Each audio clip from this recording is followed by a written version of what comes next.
Hey Credit Warriors, Credit Shifu here, and today we are going to be doing a comprehensive rundown of some of the best credit cards for airport lounge access here in the US market. It should be pretty comprehensive. If you do know any extra ones that we miss out on, please leave a comment below. But anyway, let's get started. Now the first one is probably the most comprehensive card for airport lounge access, and that is the Amex Platinum card.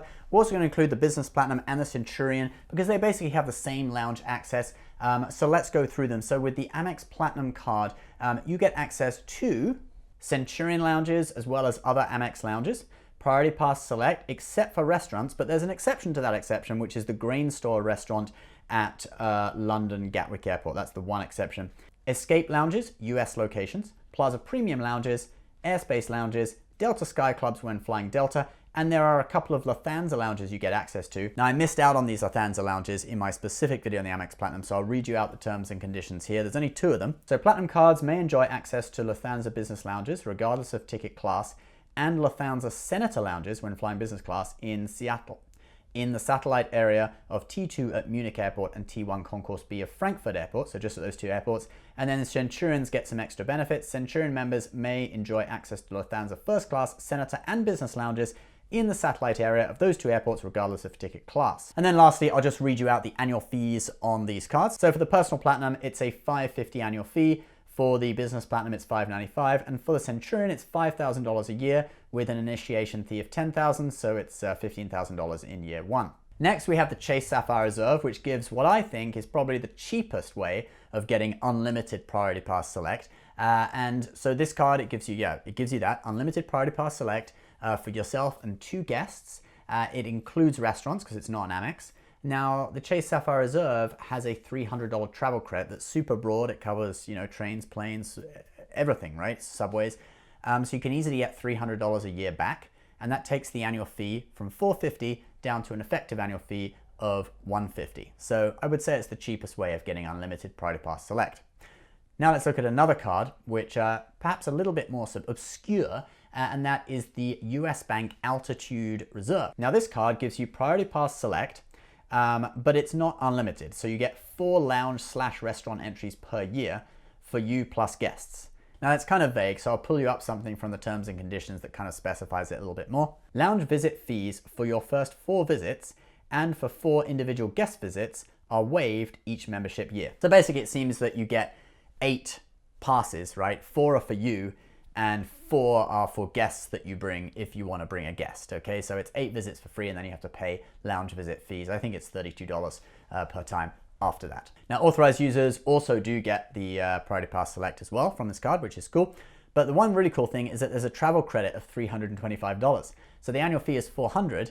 It takes it right down to $75. So it's pretty awesome, okay? So there are a lot of other benefits on this card as well, like global entry and point earning and stuff. We won't go into details on that. If you're interested, you can search for it yourself. Just one thing to point out though, it's US Bank customers only. So if you don't have a US Bank account, you won't be able to apply for this. However, they do have a free checking account. So if you wanted to get an account just to get this card, potentially you could do that.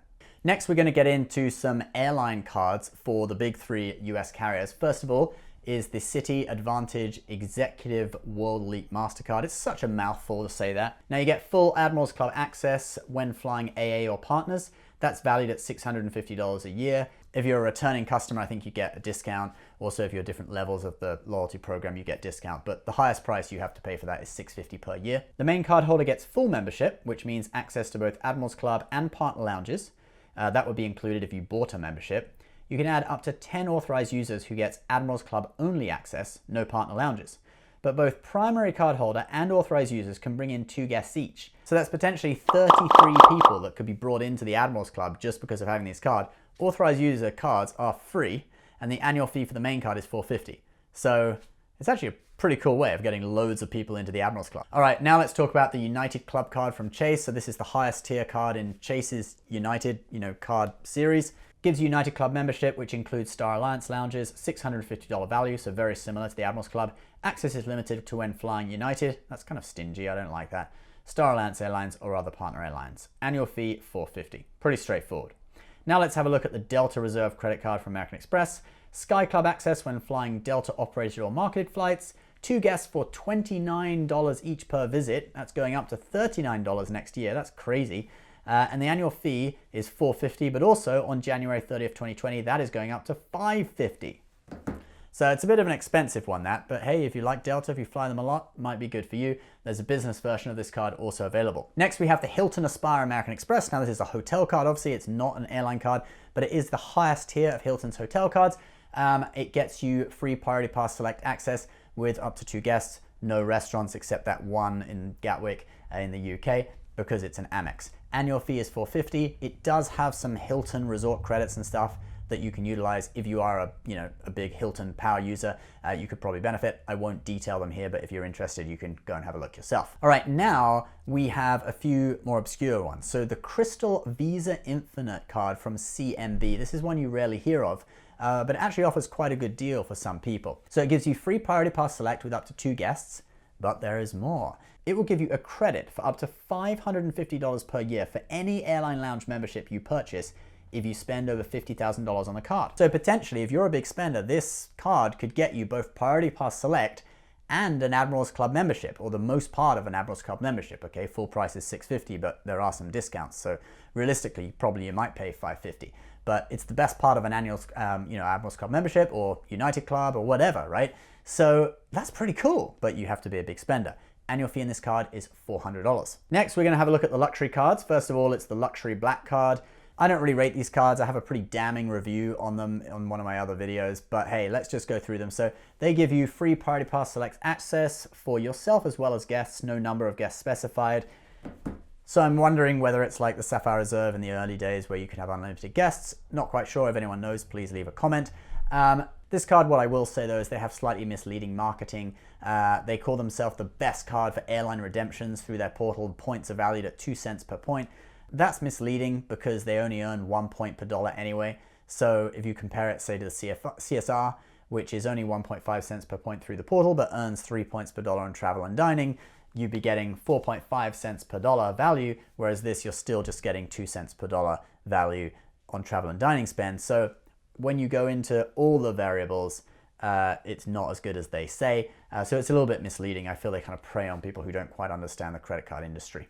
But if you are interested, the annual fee is $495. And then there is the luxury card Gold card, which provides the same Priority Pass access. The redemption rate for cashback is 2 cents per point, which is better than the black card. That's 1.5 cents per point. But it costs $995 a year, basically because it's 24 karat gold plated. I mean, to be honest, who would want a gold credit card? I mean, they're not really that good. They may be nice and shiny and have a beautiful, wonderful sound when you throw them down on the table, but who would really be interested in something like that? I don't know anyone.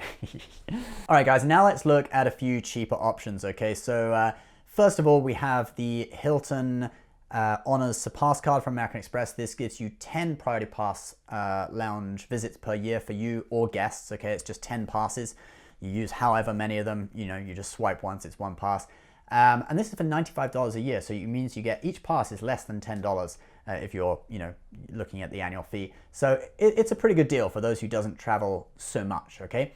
Then we have the United Explorer card. This is the sort of middle tier one in the United cards from Chase. It gives you 2 United Club passes per year, and that is for an annual fee of $95. Again, good for someone who doesn't travel so much, and especially if you do like United and you want to get the free bag and the sort of priority boarding and stuff on United as well, plus a couple of United passes, might be good for you.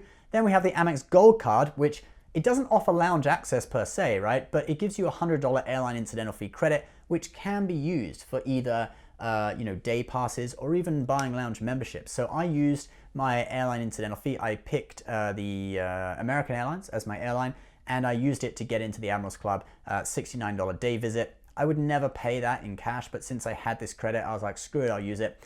One thing though about Admirals Clubs is do research which one you're going to, because the quality of them really varies. The one I went to at JFK really wasn't that good. Apparently some others are a lot better than that, so it's up to you to research. And just another thing, the Amex Gold in the UK, just some info about a different market if anyone's interested, it gives you 2 free lounge passes through Lounge Club per year, and that's a lounge network of 700 lounges, many of the same ones that are in Priority Pass. I think it's even owned by Priority Pass, just a slightly smaller network. So you get 2 lounges per year for £140 in annual fee. All right, so anyway, just not everyone will benefit from that, but a little bit of information from a different market. So guys, that is, that's our kind of comprehensive guide to credit cards that offer lounge access in 2020. Please leave some comments if you know of any other obscure ones that have, other lounge access deals. I'd love to hear your thoughts on that. I'd love to hear all about it and give people the most up-to-date information. I'll put the links to the Sapphire Reserve, which I consider is the best deal for Priority Pass, unlimited, right? Because it's the cheapest. And also the Amex Platinum, which is the most comprehensive lounge access. If you're interested in either of those, do feel free to click in the link and learn more about them. As always, is an affiliate link, helps out our show. We thank you very much if you do use our links. Please subscribe if you're new. We'll see you next time. Bye-bye.